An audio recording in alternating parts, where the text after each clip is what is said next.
Hello there. So you want to know how you can simply go ahead and sign up to a SoFi account from your mobile device. This is going to be the only video that you'll ever need to watch. So with that being said, let's just get straight into the video. First things first, all you need to do is simply go ahead and open your App Store or Play Store device on or Play Store depending on the device that you're in. And now go ahead into your search bar and search for SoFi just like I'm doing.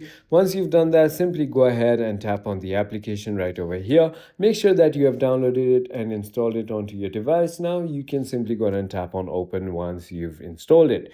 Finally, you're going to be taken to this page right over here where you're going to see two buttons which says get started with SoFi or login.